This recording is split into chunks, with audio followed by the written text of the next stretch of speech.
Alright everyone, इस video में हम लोग पढ़ेंगे control flow statement in C sharp.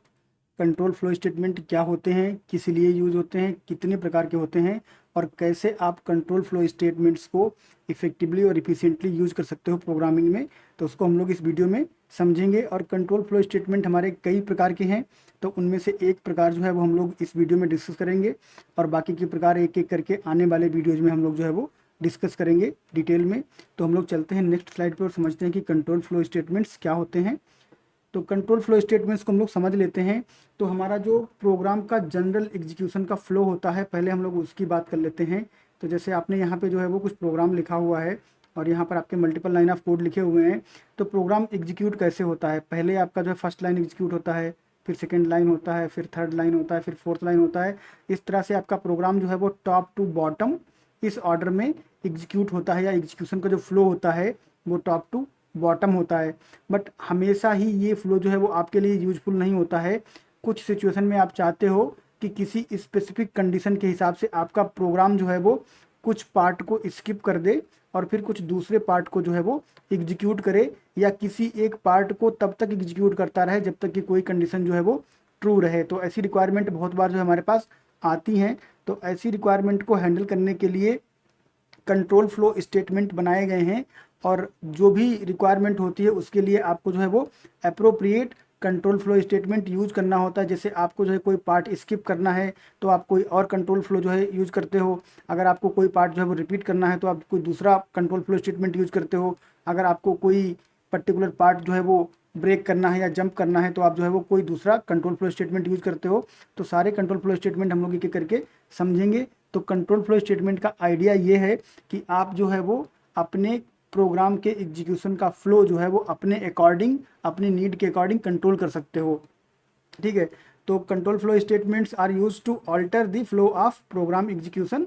Generally हमारा जो प्रोग्राम होता है वो टॉप टू बॉटम ऑर्डर में एग्जीक्यूट होता है, और उसको चेंज करने के लिए हम लोग जो है वो कंट्रोल फ्लो स्टेटमेंट का यूज कर सकते हैं।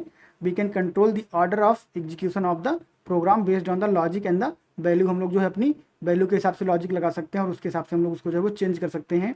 तो जो कंट्रोल फ्लो स्टेटमेंट होते हैं वो आपको बहुत अधिक कंट्रोल प्रोवाइड कर देते हैं आपके प्रोग्राम के एग्जीक्यूशन पे, और अपनी नीड के हिसाब से आप जो है उनको, उसके फ्लो को जो है कंट्रोल कर सकते हो। और ये जो है वो बहुत यूजफुल होते हैं जब आपको अच्छा और कॉम्प्लेक्स लॉजिक जो है वो लिखना होता है। तो आपके जो कंट्रोल फ्लो स्टेटमेंट होते हैं वो आपके बहुत यूजफुल होते हैं। तो कितने कंट्रोल फ्लो स्टेटमेंट होते हैं या कितने प्रकार के होते हैं उनको हम लोग समझ लेते हैं। तो कुछ हमारे पास जो है वो कंडीशनल स्टेटमेंट होते हैं कंट्रोल फ्लो के, जो कंडीशन के बेस पे आपके प्रोग्राम के जो एग्जीक्यूशन कंट्रोल होता है या एग्जीक्यूशन फ्लो होता है उसको चेंज कर देते हैं। तो कंडीशनल क्या होते हैं, इफ़ आपका होता है और इफ़ एल्स होता है, उसके बाद में आपका जो है वो स्विच केस होता है। इफ़ एल्स में आपका जो है वो नेस्टेड इफ़ भी होता है, जो आपका इफ़ एल्स के अंदर इफ़ जो होता है उसको हम लोग नेस्टेड इफ़ बोलते हैं, उसको भी हम लोग समझेंगे। तो ये आपके कंडीशनल स्टेटमेंट होते हैं, कंडीशनल कंट्रोल फ्लो स्टेटमेंट, जो कि किसी कंडीशन पे आपके प्रोग्राम के एग्जीक्यूशन फ्लो को कंट्रोल करते हैं या चेंज करते हैं। फिर आपके होते हैं इटरेशन कंट्रोल फ्लो स्टेटमेंट। तो इटरेशन कंट्रोल फ्लो स्टेटमेंट होते हैं उनमें मेनली जो हमारे लूप होते हैं, और ये लूप क्या करते हैं कि ये सर्टेन पॉइंट ऑफ टाइम जो है वो आपके कोड को एग्जीक्यूट करवाते रहते हैं जब तक कि वो कंडीशन ट्रू रहती है। तो अगर आप यहाँ पे कोई लूप लिखो और इस लूप के अंदर में आपने जो है वो 4 लाइन ऑफ कोड लिख दिया है, तो जब तक आपकी कंडीशन ट्रू रहेगी ये 4 लाइन ऑफ कोड आपका जो है वो एग्जीक्यूट होता रहेगा। तो इससे आप क्या कर सकते हो, ये रिक्वायरमेंट कंप्लीट कर सकते हो कि ये जो कोड आपका है वो सर्टेन कंडीशन ट्रू रहने तक आपका जो है वो बार बार एग्जीक्यूट होता रहे। इसलिए आप इटरेशन कंट्रोल फ्लो स्टेटमेंट का यूज कर सकते हो। फिर आपका जो है वो जंप स्टेटमेंट होते हैं। तो जो जंप स्टेटमेंट होते हैं वो आपके एग्जीक्यूशन फ्लो को, या फिर आपका जो प्रोग्राम का फ्लो होता है उसको जो है वो ब्रेक करने के लिए यूज होते हैं। तो यहाँ पर हमारा जो है वो ब्रेक स्टेटमेंट यूज होता है कि अगर आप जो है कोई लूप में चल जा रहे हो और लूप के अंदर आपका कोड एग्जीक्यूट होता जा रहा है और यहाँ पर आपको कोई कंडीशन मिल गई, तो आप जो है अब उसको ब्रेक करना चाहते हो तो आप वहाँ पे जो है ब्रेक यूज कर सकते हो। कंटिन्यू होता है कि किसी सर्टेन कंडीशन पे मिलने पे कंटिन्यू स्टेटमेंट क्या करता है कि उस कंडीशन को स्किप करके आपका जो कोड है उसको आगे एग्जीक्यूट करवा देता है, यानी कि कंट्रोल को कंटिन्यू कर देता है उस कंडीशन के बाद। रिटर्न क्या करता है, रिटर्न जो है आपका जो कंट्रोल होता है उसको वहाँ से रिटर्न कर देता है, कॉलर को जिसने कॉल किया है उसको ये रिटर्न कर देता है। जो गो टू स्टेटमेंट आपका होता है ये क्या करता है, यहाँ पे एक लेबल होता है गो टू के लिए, और जहाँ पे आपका जो है वो गो टू मिलता है तो वो गो टू उस लेवल पे आ जाता है और वहाँ से कोड जो है वो एग्जीक्यूट होने लगता है। गो टू का जो यूज है वो डिस्करेज किया जाता है क्योंकि इससे प्रोग्राम की रीडेबिलिटी घटती है और कन्फ्यूजन जो है वो बढ़ जाता है, इसलिए गो टू का जो यूज है उसको हमेशा डिस्करेज किया जाता है। जब तक आप बहुत अच्छे से ये बात ना समझें कि आप गो टू यूज ही करना चाहते हैं तब तक आप गो टू स्टेटमेंट का यूज ना करें। तो ये हमारा था कंट्रोल स्टेटमेंट के बारे में थ्योरी, और कौन कौन से कंट्रोल स्टेटमेंट हमारे पास होते हैं, कौन कौन टाइप्स के कंट्रोल स्टेटमेंट होते हैं। और इस वीडियो में हम लोग जो है वो कवर करेंगे इफ़ और इफ़ एल्स कंट्रोल स्टेटमेंट। फिर नेक्स्ट वीडियो में हम लोग जो स्विच केस कवर करेंगे, और ऐसे ही फिर एक एक करके हम लोग जो है वो सारे कंट्रोल स्टेटमेंट कवर करेंगे। किस तरह से हम लोग जो है वो लॉजिकली ऑर्डर में जो है कवर करेंगे ताकि आपको सारी चीज़ें समझ में आ जाएं। तो हम लोग जो है वो इफ़ एल्स को देखते हैं, चलते हैं विजुअल स्टूडियो पे। विजुअल स्टूडियो को हम लोग जो है वो ओपन कर लेते हैं और यहाँ पर हम लोग जो है वो समझेंगे इफ़ एल्स इस बार इस वीडियो में। तो हमारे पास ये कंसोल एप्लीकेशन यहाँ पर है जिसमें हम लोग अभी तक प्रैक्टिस करते आए हैं। तो यहाँ पे हम लोग जो है वो इफ़ एल्स को समझेंगे। तो सबसे पहले हम लोग यहाँ पर जो है एक स्टेटमेंट लिख देते हैं, CW कर दिया मैंने कंसोल डॉट राइट लाइन, और यहाँ पर हम लिख देते हैं हेलो वर्ल्ड, और इसको मैं चला देता हूँ। तो देखिए क्या होने वाला है, अभी ये जो स्टेटमेंट है ये एज इट इज़ एग्जीक्यूट हो जाएगा। तो एज इट इज एग्जीक्यूट हो जाएगा, इसका मतलब ये हुआ कि यहाँ पर जो है वो कोई कंडीशन नहीं है, कुछ नहीं है। तो पहले आपका ये स्टेटमेंट एग्जीक्यूट होगा और उसके बाद में आपका जो है यहाँ पर ये हमारे इनपुट का वेट करने लगेगा। इसी तरीके से यहाँ पर आपका जो है वो आउटपुट आ गया है, इस तरह से आउटपुट आ गया है। इसको मैं यहाँ से बंद कर देता हूँ और इसी तरीके से मैं जो है इस लाइन को यहाँ पे डुप्लीकेट कर देता हूँ कई बार। तो आप समझोगे हेलो वर्ल्ड 1 कर देता हूँ मैं, और यहाँ पे 2 कर देता हूँ, यहाँ पे 3 और यहाँ पे 4। ये आपको जो है वो आइडिया समझाने के लिए कि आपका प्रोग्राम बाय डिफ़ॉल्ट जो है वो टॉप टू बॉटम ऑर्डर में एग्जीक्यूट होता है। तो पहले आपका ये रन होगा, फिर ये रन होगा, फिर ये रन होगा, फिर ये रन होगा, फिर ये रन होगा, और उसके बाद में यहाँ पे आके रुक जाएगा कंट्रोल। तो यहाँ पे मैं इसको जो है वो चला देता हूँ, तो आपको टॉप टू बॉटम अप्रोच जो है वो समझ में आ जाएगी। उसके बाद में आपको कंडीशनल स्टेटमेंट बहुत अच्छे से समझ में आएंगे। तो देखिए कोई भी जो है इसमें चेंज नहीं होता है, जितनी बार आप रन करोगे उतनी बार आपको सेम आउटपुट मिलेगा, क्योंकि बाय डिफ़ॉल्ट जो एग्जीक्यूशन होता है वो टॉप टू बॉटम होता है। लेकिन ये जो एग्जीक्यूशन का प्रकार है टॉप टू बॉटम वाला, ये डिफ़ॉल्ट प्रकार है। इसमें जो है आपको हमेशा इसकी रिक्वायरमेंट जो है वो नहीं हो सकती, और कभी कभी आप जो है वो कुछ चीज़ें ऐसी करना चाहते हो। ठीक है, तो हम लोग क्या करते हैं, हम लोग यहाँ पर जो है वो एक स्टेटमेंट लिखते हैं, यहाँ पे लिखते हैं इफ़, ठीक है, और यहाँ पर हम लोग लिख देते हैं यहाँ पर MSG। अभी हम लोगों ने वेरिएबल जो है बनाया नहीं, पहले वेरिएबल बना लेते हैं। इसको मैं यहाँ से हटा देता हूँ और एक वेरिएबल जो बना लेते हैं। और वेरिएबल और डेटा टाइप हम लोग बहुत अच्छे से पढ़ चुके हैं इस सीरीज़ में, तो आप जो है उनको जाके देख लीजिए। तो स्ट्रिंग, और यहाँ पर हम लोग लिख देते हैं MSG, एक वेरिएबल बना दिया मैंने, और यहाँ पर हम इसको जो है कुछ वैल्यू दे देते हैं। फॉर एग्जाम्पल A दे दिया मैंने यहाँ पे, ठीक है। अब हम यहाँ पे चेक करेंगे स्ट्रिंग डॉट इज नल और एम्प्टी, और यहाँ पे डालेंगे MSG, ठीक है।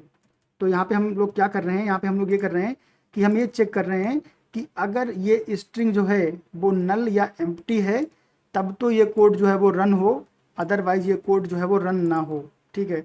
तो अगर आपकी स्ट्रिंग जो मैसेज है यहाँ पे, ये अगर आपका जो है वो ब्लैंक होगा या नल होगा तब आपका ये कोड रन होगा, अदरवाइज आपका ये कोड जो है वो रन नहीं होगा। तो हम लोग जो है इसको चलाते हैं, और इस केस में हमारा कोड जो है वो रन नहीं होना चाहिए क्योंकि हमारी स्ट्रिंग जो है वो नल है, नल नहीं है। MSG हमारी जो है वो नल नहीं है।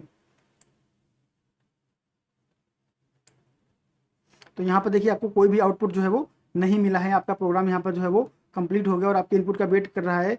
तो क्यों आपको नहीं मिला इसको आप समझ लीजिए कि हमने कहा है कि स्ट्रिंग डॉट इज नल और एम्प्टी। अगर आपकी स्ट्रिंग जो है वो या तो नल हो या तो एम्प्टी हो तब आपका ये कोड ब्लॉक एग्जीक्यूट होगा, जबकि हमारी स्ट्रिंग जो है वो ना नल है और ना एम्प्टी है, इसलिए कोड ब्लॉक एग्जीक्यूट नहीं हुआ।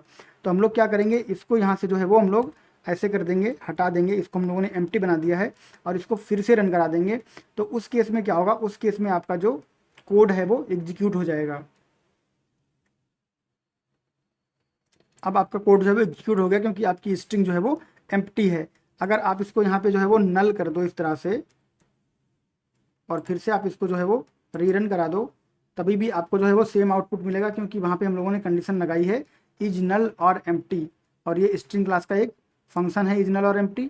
तो यहाँ पे जो है आपका आउटपुट प्रिंट हो गया। अब इसको हम लोग थोड़ा सा और जो है वो आगे ले चलते हैं, और यहाँ पर हम लोग जो है वो यूजर से कुछ इनपुट ले लेते हैं यहाँ पे, ठीक है। तो हम लोग यहाँ पे लेते हैं एज और आपको देना पड़ेगा data type int as equal to, और हम लोग कंसोल से जो है वो इनपुट ले लेते हैं कंसोल डॉट रीड लाइन। तो क्या होगा कि यूजर जो है वो इनपुट देगा और उस इनपुट को हम लोग जो है वो इंट में कन्वर्ट कर लेंगे। तो हम लोग कन्वर्जन पढ़ चुके हैं, तो हम लोग यहाँ पे लिखेंगे कन्वर्ट डॉट टू इंट 32, ठीक है। और उसके बाद में ये जो इनपुट है इसको हम लोग यहाँ पर कन्वर्ट कर देंगे इंटीजर में, और उसके बाद में हम लोग यहाँ पे चेक करने वाले हैं इफ़ एज ग्रेटर देन और इक्वल टू 18। तो क्या होगा, तो आपको यहाँ पे एक मैसेज आएगा और वो मैसेज आएगा यू आर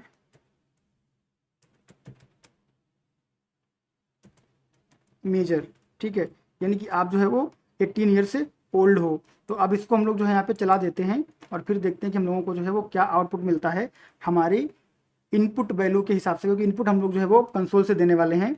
तो यहाँ पे हम लोग जो है वो लिखने वाले हैं 19 और अब आपको मिल गया यू आर मेजर। अगर आप जो है ऐसा ही लिखते कि आप यहाँ पे लिखते 16 या 17 तो आपको कुछ भी नहीं मिलता। तो इसको भी हम लोग ट्राई करके देख लेते हैं कि हम लोग जो है यहाँ पे करने वाले हैं कुछ छोटा सा टेस्ट, और यहाँ पे हम लोग लिखने वाले हैं 17, ठीक है। तो आपको यहाँ पे जो है वो कोई भी आउटपुट नहीं मिला। अगर आप फिर से एंटर करोगे तो आपका प्रोग्राम जो है वो बंद हो जाएगा। अब देखिए यहाँ पे सिर्फ इफ़ की बात कर रहे थे, तो इफ़ में क्या होता है कि अगर आपकी कंडीशन ये ट्रू होगी तो क्या होगा, आपका ये यहाँ पे जो भी आपने लॉजिक लिखा है वो एग्जीक्यूट हो जाएगा। इस केस में ये स्टेटमेंट प्रिंट हो जा रहा है।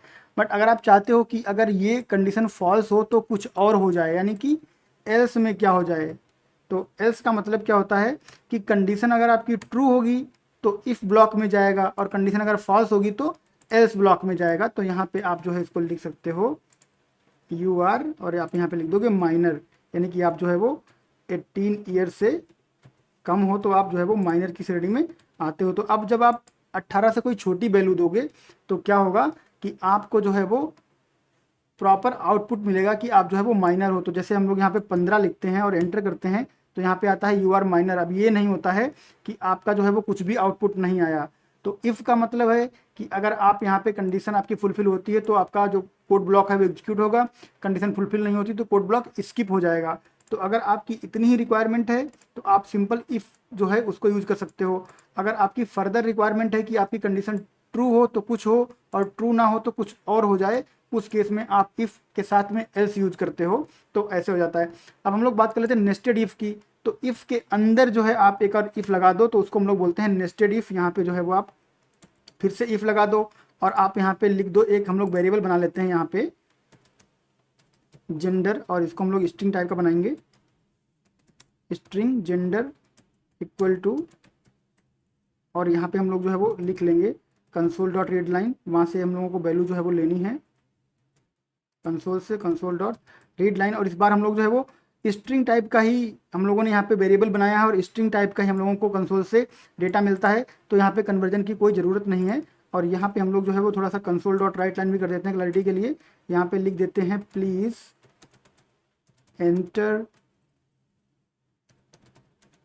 योर एज, और उसके बाद में आप यहाँ पे जो है वो लिख सकते हो प्लीज़ एंटर योर जेंडर। तो आप यहाँ पे लिख दो प्लीज़ एंटर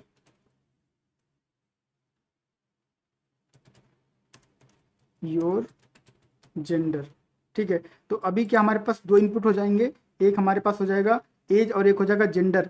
और अब हम लोग यहाँ पे चेक करेंगे if gender equal to male, तो यहाँ पर जो है कुछ और प्रिंट हो जाए, एल्स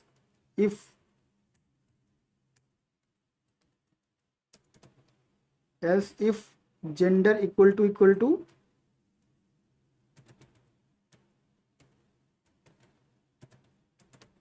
फीमेल, तो यहाँ पे कुछ और हो जाए, और एल्स जो है वो यहाँ पे कुछ और हो जाए, ठीक है। तो अब इसको हम लोग समझ लेते हैं पहले कि क्या है कि पहले यहाँ पे ये चेक करेगा कि आपकी एज 18 से ज़्यादा है कि नहीं है। अगर आपकी एज 18 से ज़्यादा है तो ये चेक करेगा कि आपका जेंडर क्या है। अगर जेंडर मेल है तो ये कोड ब्लॉक आपका यहाँ पे एग्जीक्यूट होगा, ठीक है। यहाँ पे लिख देता हूँ मैं जेंडर कोड ब्लॉक, ठीक है। और उसके बाद में सॉरी जेंडर यहाँ पे लिख देता हूँ मेल कोड ब्लॉक, ठीक है। और यहाँ पे आपका रहेगा ये फीमेल कोड ब्लॉक, ठीक है। और उसके बाद में यहाँ पे रहेगा अदर कोड ब्लॉक,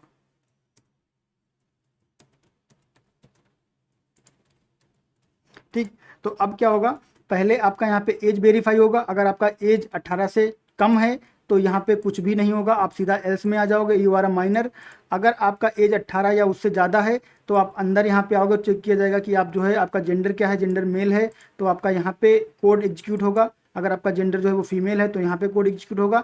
अदरवाइज अगर आपका जेंडर मेल और फीमेल कुछ भी नहीं है तो आपका ये वाला कोड ब्लॉक जो है वो एग्जीक्यूट होगा। और जैसे हम लोगों ने यहाँ पे लिखा इफ़, फिर हमने लिखा एल्स इफ़, उसके बाद में आप यहाँ पे एक और एल्स इफ लिख सकते हो, फिर उसके बाद में एक और एल्स इफ लिख सकते हो। लास्ट में आपको यहाँ पे एल्स लगाना होता है, ताकि अगर आपकी कोई भी इफ कंडीशन, कोई भी एल्स इफ कंडीशन जो है वो ट्रू ना हो तो लास्ट में आपका एल्स जो है वो एग्जीक्यूट हो जाए। तो यहाँ पे मैं लिख देता हूँ console dot write line you are male, और उसके बाद में आपका यहाँ पे कोई भी जो है कॉम्प्लेक्स लॉजिक हो सकता है, हम लोग अंडरस्टैंडिंग के लिए सिंपल चीज़ें यहाँ पे जो है वो रख रहे हैं, तो आपको आइडिया जो है हो जाना चाहिए। उसके बाद में आप यहाँ पे कॉम्प्लेक्स लॉजिक जो है वो डाल सकते हो।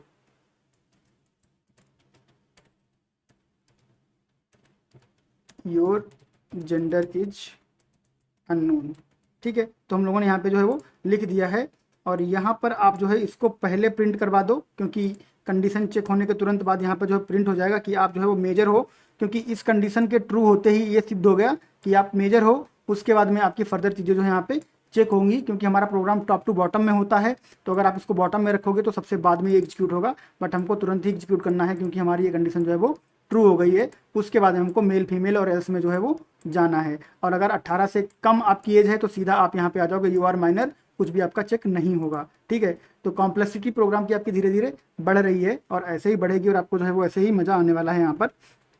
अब हम लोग क्या करेंगे, डेटा एंटर करेंगे, और डेटा एंटर करने के साथ में हम लोगों ने जो है जेंडर की वैल्यू यहाँ पे रीड करी है कि नहीं करी, हम लोग देख लेते हैं। हाँ, जेंडर की वैल्यू हम लोगों ने यहाँ पे रीड करी है। तो एज में हम लोग डाल देते हैं 19, और उसके बाद में हम लोग डाल देते हैं जेंडर में मेल, और उसके बाद में हम लोग देख लेते हैं, हम लोगों ने यहाँ पे जो है मेल कैपिटल लिखा है। तो आपका यहाँ पे क्या होता है कि जो भी आपका C# में आप टेस्ट करते हो वो आपका केस सेंसिटिव होता है। तो अभी मैंने यहाँ पे जो लिखा है वो स्मॉल केस में है और यहाँ पे आपका M जो है वो अपर केस में है।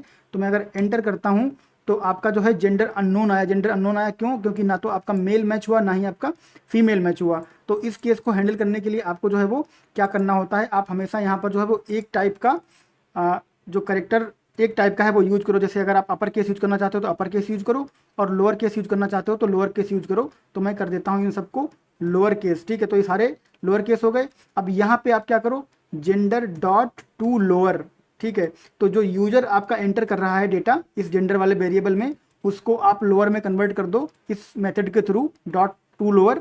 तो इससे क्या होगा कि जो आपका यूजर होगा वो जेंडर की वैल्यू चाहे लोअर केस में डाले, चाहे अपर केस में डाले, चाहे दोनों को कॉम्बिनेशन में डाले, फाइनली वो कन्वर्ट होकर लोअर में आ जाएगा। और यहाँ पे ऑलरेडी लोअर है, तो यूजर कैसे भी जेंडर लिखे, चाहे MALE में M कैपिटल करे, चाहे A कैपिटल करे, चाहे कुछ भी करे, आपका जो है वो यहाँ पर स्मॉल केस में कन्वर्ट हो जाएगा और फिर स्मॉल केस से ही मैच होगा, ठीक है। तो अब मैं इसको जो है चला देता हूँ और फिर मैं आपको दिखाता हूँ कि मैं क्या कहना चाह रहा हूँ। यहाँ पर मैं ब्रेक पॉइंट जो है एक लगा दूंगा इस तरह से। यहाँ पे मैं एक ब्रेक पॉइंट जो है वो लगा देता हूँ, यहाँ पर लगा देता हूँ ब्रेक पॉइंट, इसी पे लगा देते हैं सीधा, तो हम लोग को आइडिया रहेगा ज़्यादा। और यहाँ पर हम लोग कर देते हैं 18, और फिर यहाँ पे मैं कर देता हूँ MALE, ठीक है। मैंने आपको ये दिखाने के लिए कि अगर आप ऐसा भी डालते हो तो आपका जो है किस तरह से काम करेगा। तो यहाँ पे आपका जो है आ गया। तो एज आपकी जो है वो यहाँ पर कितनी रहेगी, एज रहेगी 18, और 18 है तो आपका ट्रू होगा। उसके बाद यहाँ पे आपका ये प्रिंट हो जाएगा।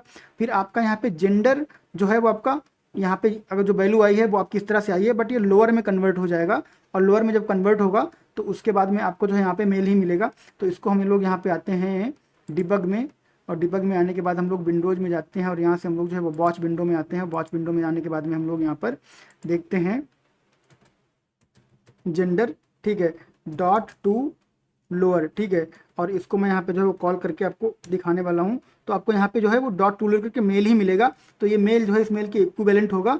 तो क्या होगा कि आपका ये वाला लाइन ऑफ कोड जो है वो एग्जीक्यूट होगा। तो आप यहाँ पे देखो ये आपका जो है अंदर आ गया है और ये कोड आपका जो है वो एग्जीक्यूट हो गया है। तो इस तरह से लॉजिक जो है आपको बनाना पड़ता है यहाँ पर। तो आपका क्या इनपुट था और उसके हिसाब से आपका जो है आउटपुट वो यहाँ पे आ गया है। ठीक है, अब अगर आप यहीं पे ऐसे ही अगर आप यहाँ पे फीमेल लिखोगे तो आपका फीमेल वाला जो है वो एग्जीक्यूट हो जाएगा।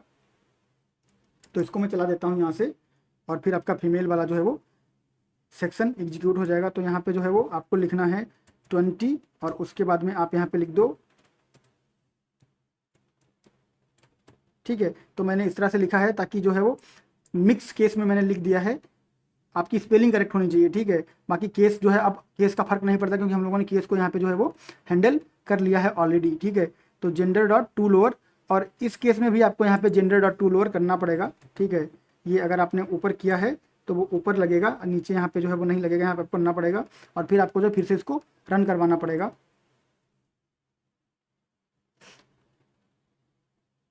और आप यहाँ पे जो है वो 20 लगा सकते हो और उसके बाद में आप यहाँ पे लिख सकते हो, सॉरी। ठीक है, और उसके बाद में आपका यहाँ पे जो आएगा तो इस तरह से आपका ये वाला कोड ब्लॉक जो है एग्जीक्यूट नहीं होगा, पर ये वाला एग्जीक्यूट हो जाएगा और आपको यहाँ पे जो है वो आउटपुट मिल जाएगा। तो इस तरह से आपका जो है यहाँ पर आउटपुट आ गया है। अब यहाँ पर ये तो खैर 2 लाइन ऑफ कोड है जहाँ पे आपको टू लोअर करना पड़ रहा है। अगर ऐसे ही आपका जो है 10 लाइन या 20 लाइन हो तो आप यहाँ पे जो है यहाँ पे सीधा क्या कर सकते हो, आप यहाँ पे कर सकते हो gender equal to gender dot to lower. ठीक है, तो आपका यहाँ पे सिंगल लाइन में ये काम हो जाएगा और फिर आप यहाँ पे जो है वो इस जेंडर को इक्वल कर सकते हो। तो आपको इंडिविजुअली जो है वो फिर आपको टू लोअर जो है वो नहीं लगाना पड़ेगा। तो ये सारी चीज़ें जो है आप प्रोग्रामिंग करते करते आपको इन सब चीज़ों का आइडिया हो जाएगा, आप सीख जाओगे। तो इस ऐसे भी आप जो है वो कर सकते हो। इसको भी हम लोग जो है वो रन करवा लेते हैं तो आपका एक ही लाइन से जो है वो आपका यहाँ पे काम हो जाएगा। और ये सारी टेक्निक होती हैं जो प्रोग्रामिंग करते करते आपको जो है वो आती हैं। तो यहाँ पे मैं लिख देता हूँ 22 कर देते हैं और फिर हम लोग जो है वो लिखते हैं फीमेल। और अब आपका जो है यहाँ पर आ गया है। और यहाँ पर जब आप आओगे तो जेंडर जो आपका यहाँ पे अब होगा, अब आपका जो जेंडर होगा वो पूरा का पूरा जो है लोअर केस में होगा और यहाँ पर आपका जो है वो मैच हो जाएगा। तो ऐसे आप जो है कोड को ऑप्टिमाइज कर सकते हो नई नई टेक्निक्स जो है वो लगा के। तो यहाँ पे हमारा जो है वो हम लोगों ने देख लिया कि कैसे हमारा जो है वो इफ एल्स काम करता है। अगर मैं यहाँ पे जो है वो कोई और वैल्यू डाल दूँ तो हमारा जो है एल्स एग्जीक्यूट हो जाएगा। यहाँ पे जैसे मैं यहाँ पे जो है वो लिख देता हूँ 12। ठीक है, तो हमारा सीधा जो है your please enter your gender. अब जेंडर आप यहाँ पे लिख दो। ठीक है, और उसके बाद में जब आपकी यहाँ पे कंडीशन चेक होगी तो आपकी कंडीशन यहीं पे फॉल्स हो जाएगी और फॉल्स होने के बाद में यहाँ पे आ जाएगा यू आर माइनर। ठीक है, तो आप यहाँ पे जो है वो आ गए हो और आपका यहाँ पे जो है माइनर का जो आउटपुट था वो आपको मिल गया है। ठीक है, अब अगर आप इनअप्रोप्रिएट जेंडर एंटर करते हो तो आप कहाँ पहुँचोगे, तो आप पहुँचोगे एल्स क्लास में। तो इसको भी हम लोग देख लेते हैं। आपने यहाँ पे एज डाल दी 23 और उसके बाद में आपने जेंडर डाल दिया ABCDEF कुछ भी करके डाल दिया। तो आप यहाँ पे आओगे और उसके बाद में आप जो है वो ना तो आपको यहाँ पे मैच मिलेगा ना यहाँ पे मिलेगा, तो आप सीधा जो है यहाँ पे आ जाओगे और जेंडर इज अननोन। ठीक है, अब एक चीज़ हम लोग और देख लेते हैं कि जैसे हम लोग पहले क्या कर रहे हैं, पहले हम लोग यहाँ पे जो है वो एज चेक कर रहे हैं और एज के बाद में हम लोग यहाँ पर जो है वो जेंडर एंटर करवा रहे हैं। तो हम लोग क्या कर सकते हैं, हम लोग ये लाइन ऑफ कोड जो है वो उसको डाल सकते हैं इस वाले इफ़ के अंदर। तो अगर आपका जो एज होगा, ठीक है, अगर आपका जो एज होगा वो 18 से ज़्यादा होगा तभी आपसे जो है वो जेंडर पूछा जाएगा, अदरवाइज आपसे जेंडर नहीं पूछा जाएगा। जैसा कि पिछले केस में हुआ था कि आपका एज जो है वो 12 था फिर भी आपसे जेंडर पूछा गया था। तो अब अगर आप यहाँ पे आओगे तो आपको जेंडर तभी पूछा जाएगा जब आपका एज 18 से ज़्यादा होगा, अदरवाइज आपसे जेंडर नहीं पूछा जाएगा। तो अगर आप यहाँ पे 12 डालोगे, ठीक है, 2 डाल दो, 2 भी तो 18 से कम ही है, तो आप सीधा जो है यहाँ से बाहर निकाल दिए जाओगे। ठीक है, सीधा यहाँ से जो है आप बाहर निकल जाओगे, सॉरी F10, आप सीधा यहाँ से बाहर आ गए। और अगर आप जो है वो 18 या उससे बड़े हो गए तब आपको जो है यहाँ पे जेंडर बताना पड़ेगा। तो इसको भी हम लोग एक बार लास्टली देख लेते हैं और हम लोग एक वैल्यू डालेंगे जो 18 से ज़्यादा होगी, उसके बाद में आपसे जेंडर पूछा जाएगा। तो हम लोग जो है यहाँ पर 19 डाल देते हैं। ठीक है, और 19 डालने के बाद में आपका कंट्रोल यहाँ पे रुकेगा, आप फिर से यहाँ पे जो है चला दो तो आपसे पूछेगा प्लीज़ एंटर योर जेंडर। आप यहाँ पे डाल सकते हो मेल और फिर आपका जो है यहाँ पर आ जाएगा you are major and you are male. ठीक है, तो इस तरह से आपका इफ़ एल्स जो है वो आप ऐसे यूज करते हो। अच्छा, जो इफ एल्स है यहाँ पे एक्सप्रेशन हम लोग यूज करते हैं। ठीक है, ये भी आपका एक एक्सप्रेशन है। कोई ऐसी भी चीज़ हो सकती है यहाँ पे जो आपको ट्रू और फॉल्स रिटर्न करे। ठीक है, आप यहाँ पे क्या कर सकते हो, आप यहाँ पे कर सकते हो बूल रिजल्ट इक्वल टू, और आप यहाँ पे जो है वो डाल सकते हो इस तरह से टर्नरी ऑपरेटर का यूज कर सकते हो। ठीक है, बहुत सारी चीज़ें जो है हो सकती हैं यहाँ पर, ऐसे आप डाल सकते हो। अगर आप यहाँ पर जो है आपको ट्रू मिलता है तो आप यहाँ पे जो है वो ट्रू कर दोगे, और नहीं तो आप यहाँ पे कर दोगे फॉल्स। तो अगर आपकी जो कंडीशन है वो, अगर आपकी ये कंडीशन ट्रू होगी तो ट्रू रिटर्न होगा, नहीं तो फॉल्स रिटर्न होगा, और उसके बाद आप यहाँ पे ये रिजल्ट जो है वो पास कर सकते हो इस तरह से। ठीक है, आपका ऐसा कोई फंक्शन हो सकता है जो बूलियन टाइप का हो और ट्रू और फॉल्स ट्रू और फॉल्स जो है वो रिटर्न करता हो। तो क्या हो सकता है, आप उस फंक्शन को यहाँ पे सीधा जो है यूज कर सकते हो, जैसा कि हम लोगों ने किया था जब हम लोगों ने कंडीशनल एंड और लॉजिकल एंड पढ़ा था। तो वैसे भी आप यहाँ पे कर सकते हो। तो पॉसिबिलिटी बहुत सारी हैं, आपको जो है वो एक्सप्लोर करना पड़ेगा उनको, और उसके बाद जो है आप अच्छे से प्रोग्राम कर पाओगे। तो यहाँ पे हम लोगों ने इफ़ एल्स से रिलेटेड जो जितनी भी चीज़ें थी ऑलमोस्ट सारी हम लोगों ने जो है वो कवर कर ली हैं। आपको क्या करना है, आपको इसकी प्रैक्टिस करनी है, और आपको जो है सोचना है, और सोच के जो है आपको नए नए सिनेरियो बनाने हैं। तो आपका हम लोगों ने इफ़ देखा था, फिर हम लोगों ने इफ़ एल्स देखा, उसके बाद हम लोगों ने नेस्टेड इफ़ देखा, फिर हम लोगों ने देखा इफ़ एल्स इफ़, और उसके बाद में एल्स। तो सारी चीज़ें हम लोगों ने जो है वो देख ली हैं। आप इसके अंदर जो है एक और इफ़ लगा सकते हो, आप एल्स के अंदर एक और इफ़ लगा सकते हो। वो सारी चीज़ें आप कर सकते हो आराम से आपकी रिक्वायरमेंट के हिसाब से। अगर आपका एल्स में आता है तो यहाँ पे फिर से आप एक और इफ़ लगा दो और चेक कर लो, उसके अंदर आपका इफ एल्स हो सकता है। तो यहाँ पे जो है वो लिमिट नहीं है कि कितना आप नेस्ट कर सकते हो, बट बहुत ज़्यादा जब आप नेस्टिंग करते हो तो आपका कोड जो है वो रीडेबल नहीं रहता और कॉम्प्लेक्स हो जाता है। तो आपको जो है वो आपकी लॉजिक को बहुत अच्छे से सोचना पड़ता है, ताकि आप जो है वो कम से कम जो कोड लिखो और उसमें ज़्यादा से ज़्यादा काम हो जाए, और वो करने के लिए आपको जो है वो प्रैक्टिस करनी पड़ती है। ठीक है, तो ये वाला वीडियो हमारा सक्सेसफुल यहीं पे कंप्लीट हो जाता है। मिलेंगे नेक्स्ट वीडियो में नेक्स्ट टॉपिक के साथ, तब तक के लिए थैंक यू, बाय बाय।